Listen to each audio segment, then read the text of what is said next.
Hello दोस्तों, तो कैसे आप लोग? अच्छे ही होंगे। मैं भी अच्छा है ना। तो मैं अभी जस्ट आया था वीडियो रिकॉर्ड करने के लिए 12th वाले बच्चों के लिए, क्योंकि मैंने आजिमगंज में प्रॉमिस किया था कि मैं वहां पे जाके जरूर वीडियो बनाऊंगा आप लोगों के लिए। ठीक है, तो अभी मैं इंपॉर्टेंट टॉपिक्स और इंपॉर्टेंट चैप्टर्स के बारे में आपको बताने के लिए आया। ठीक है, तो कौन कौन सा इंपॉर्टेंट है, कौन सा चैप्टर्स इंपॉर्टेंट है, कौन सा टॉपिक्स इंपॉर्टेंट है, उसके बारे में बताने के लिए आया हूँ। ठीक है, जहां पे डाउट्स होगा आप एक बार पूछ लेना, कमेंट में बताना या व्हाट्सएप ग्रुप पे आप बता सकते हो। ठीक है, स्टार्ट करते हैं। अब देखिए, फर्स्ट ऑफ ऑल मैं आपको टॉपिक्स बताने वाला हूँ, किस किस टॉपिक्स के बारे में हम लोग पढ़ाई करेंगे। ठीक है, तो अभी फर्स्ट ऑफ ऑल मैं आपको केमिस्ट्री, सबसे पहले मैं आपको केमिस्ट्री पे आ रहा हूँ। केमिस्ट्री, अब केमिस्ट्री पे आने का कारण क्या है मेरा? केमिस्ट्री पे क्यों सबसे पहले मैं आया? क्योंकि स्कोरिंग सब्जेक्ट केमिस्ट्री होता है। ठीक है, इसमें जल्दी टिक करके आप आगे निकल सकते हो, है ना। अब देखिए, केमिस्ट्री में आपको पता होगा केमिस्ट्री को 3 भागों में बांटा गया है। फर्स्ट कौन सा है आपका? Organic chemistry. दूसरा कौन सा है आपका? Inorganic chemistry. ठीक है, और थर्ड कौन सा है आपका? फिजिकल। अब भाई वो दौड़ वाला फिजिकल नहीं है, दूसरा फिजिकल है कि नहीं? अब देखिए ऑर्गेनिक, अगर ऑर्गेनिक का बात करें तो इसमें क्या आ जाएगा? First reaction intermediate. अगर हम सेकंड की बात करें, मैं टॉपिक सिर्फ लिख रहा हूं, इस पे मैं पूरा फुल वीडियो लाऊंगा। ठीक है, और दूसरा क्या है आपका? दूसरा alcohol, phenol and ether. Next क्या है आपका? अल्कोहल, फिनॉल, ईथर के बाद थर्ड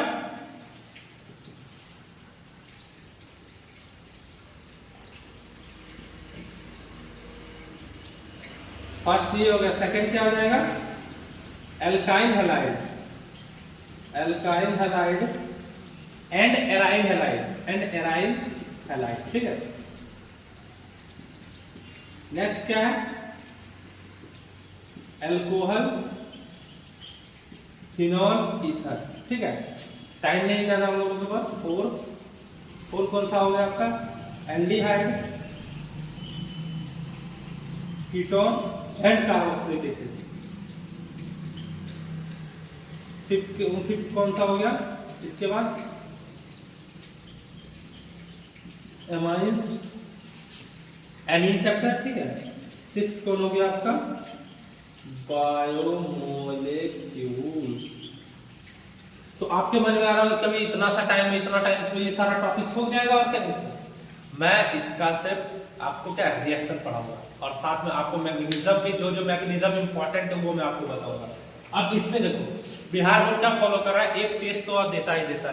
तो मैं आपको अल्कोहल हो जाए, एल्डिहाइड हो जाए, कीटोन हो जाए, कार्बोक्सिलिक एसिड, अमाइंस, किसी का भी एक टेस्ट तो आएगा ही आएगा। तो मैं आपको टेस्ट बता दूंगा, क्योंकि बार बार रिपीट कर रहा है, या तो ल्यूकास देता है या तो विक्टर वेट टेस्ट देता है, जो कि अल्कोहल का दोनों टेस्ट है वो मैं आपको डीपली में डिफाइन करूंगा। ठीक है, नेक्स्ट अगर ऑर्गेनिक का, हम इनऑर्गेनिक का बात करें तो ऑर्गेनिक में कौन कौन सा टॉपिक्स है? ठीक है, फर्स्ट ऑफ ऑल देखिए, अब नीट में क्या है, आपको पी ब्लॉक हटा दिया है, उससे कुछ टॉपिक्स आता है, लेकिन आपको पूरा पी ब्लॉक याद करके जाना है। P and D and F, पूरा मैं बोल रहा हूँ, P and D and F, ये सारा ब्लॉक आपको पढ़ के जाना है। ठीक है, 12, और ये मैं सब करवाऊंगा, इंपॉर्टेंट। अब जैसे पी ब्लॉक में क्या है? प्रोसेस, 3 प्रोसेस में एक प्रोसेस कंफर्म देगा। अगर वो हैबर विधि नहीं दिया, अगर हैबर प्रोसेस वो नहीं दिया जिससे अमोनिया बनता है, तो आपको कॉन्टैक्ट प्रोसेस दे देगा। अगर कॉन्टैक्ट प्रोसेस नहीं देगा तो आपको ओस्टवाल प्रोसेस दे देगा। यानी कि तीनों में से ओस्टवाल प्रोसेस, कॉन्टैक्ट प्रोसेस और हैबर प्रोसेस, इस तीनों प्रोसेस में एक तो आएगा ही आएगा। ठीक है ना। नेक्स्ट या फिर आपका डी ब्लॉक से दे देगा, अगर पी ब्लॉक से नहीं देगा तो एक आएगा ही आएगा 5 नंबर का इसमें से। ठीक है, तो मैं आपको बता दूंगा क्या कौन सा आने वाला है। नेक्स्ट अगर बात करें हम इनऑर्गेनिक का, तो आपका ये भी ले लो, कोऑर्डिनेशन कंपाउंड,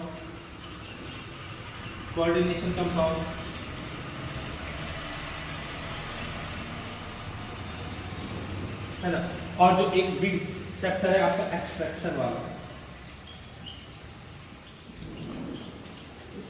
ठीक है ना।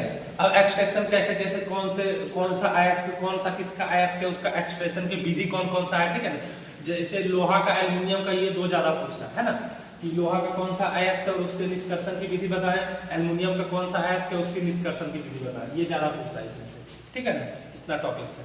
अगर मैं बात और फिजिकल की, अगर फिजिकल पे आती है तो इंपॉर्टेंट में सॉल्यूशन बहुत अच्छे तरीके से मैं पढ़ाया था वहाँ पे, आप लोगों को पढ़ाया था। तो मैं सारा रिएक्शन हो गया 12th वालों के लिए, मैं सब कुछ पढ़ा दिया हूँ, लेकिन मैं रिवाइज करवाने के लिए पूरा पी ब्लॉक डी ब्लॉक पढ़ा दिया हूँ। कोऑर्डिनेशन का पार्ट एक्सट्रैक्शन सिर्फ वहाँ पे नहीं पढ़ा पाया था, टाइम्स नहीं था हम लोगों के पास।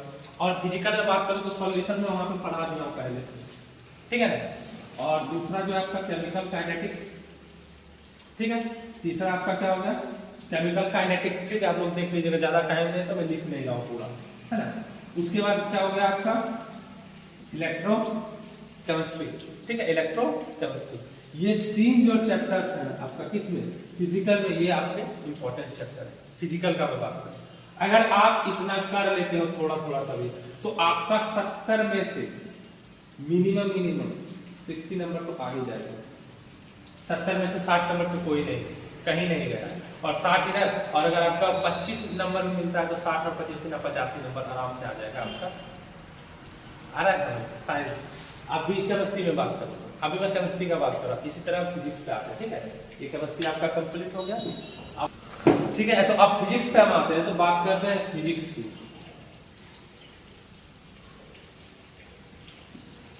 ठीक है। तो फिजिक्स में सबसे इंपॉर्टेंट जो चैप्टर है आपका इलेक्ट्रोस्टैटिक्स,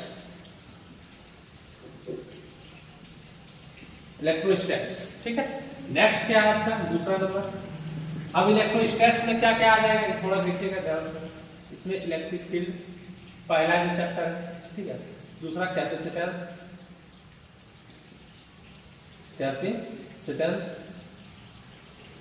तीसरा क्या आ जाएगा पोटेंशियल, ये सारे इसमें आ जाएंगे। दूसरा मैं बात करूं कौन सा, इलेक्ट्रिक करंट,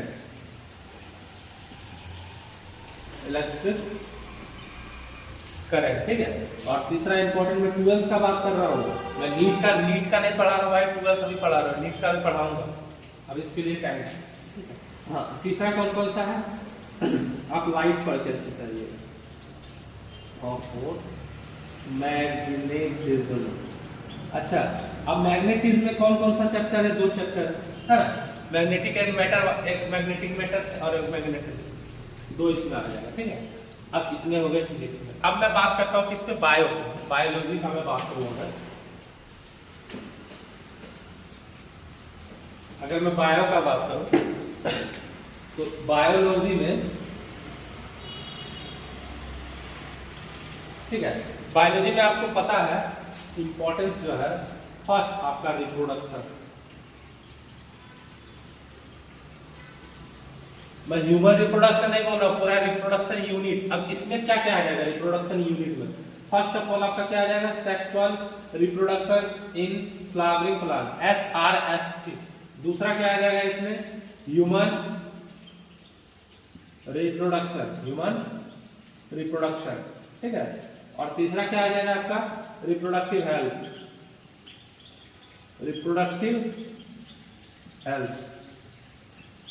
ठीक है, रिप्रोडक्टिव हेल्थ। नेक्स्ट अगर मैं बात करूं दूसरा, रिप्रोडक्शन के बाद दूसरा अगर टॉपिक्स का मैं बात करूं, ठीक है, अगर दूसरा मैं टॉपिक्स का बात करूं तो इसके बाद आपका जेनेटिक्स।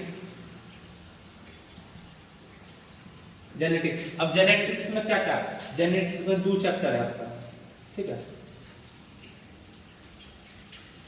एक आ जाएगा आपका मेंडेलियन जेनेटिक्स, और दूसरा आ जाएगा मॉलिक्यूलर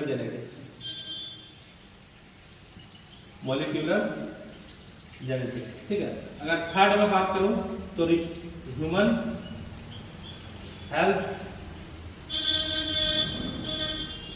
एंड डिजीज, यानी कि मानव स्वास्थ्य एवं रोग। चौथा आपका क्या आ जाएगा इसमें, इकोलॉजी, और पांचवा आ जाएगा बायोटेक, ठीक है। आपका इतना 5 टॉपिक्स है। अब इंपॉर्टेंट कौन सा है, मतलब और तो बायोलॉजी में और है, ठीक है ना, लेकिन इतने इंपॉर्टेंट चैप्टर अब मैं आपको बता रहा हूँ, ठीक है। देखिएगा आपका रिप्रोडक्शन से आएगा ही आएगा, कंफर्म। इससे भी आएगा ही आएगा, और आपका इससे, यानी कि अगर इस तीनों टॉपिक्स को करते हैं तो बायो में से, बायो में बिहार बोर्ड में अगर मैं बात करूँ तो आपका 70 में से 50 को कहीं नहीं देंगे, 50 प्लस कहीं देंगे, इस तीनों से, सिर्फ इन तीनों से, अगर ये दोनों नहीं भी करते है ना। और मैं जो क्लास किए होंगे उनको पता होगा आज इमेज में कि मैं ये सारा प्रूफ दे दिया था, कैसे क्वेश्चन बैंक से मिला मिला के मैंने प्रूफ दे दिया था सारा, ठीक है। मुझे पता है कहाँ से क्वेश्चन आते, ठीक है। तो ये सारी बातें हैं बायोलॉजी तक। अब मैं इन टॉपिक्स को क्या करूंगा, जो टॉपिक्स मैं आपको लिखा हूँ, एक दिन में लगभग 19 टॉपिक्स, उधर कितना था टोटल 7 टॉपिक्स उधर हो गया आपका, और 7 उधर हो गया, और इधर 12 टॉपिक्स होगा मिला के, यानी कि 19 टॉपिक्स है, 19 18 या 19 टॉपिक्स है, और 18 दिन है हमारे, है ना। लेकिन मैं 15 दिन में सारा टॉपिक्स खत्म कर दूंगा, क्योंकि 4-5 दिन जो बचेगा आपका, उसमें आप क्या करोगे, रिवाइज करोगे, ठीक है। तो कल से आपका टॉपिक स्टार्ट होने वाला है।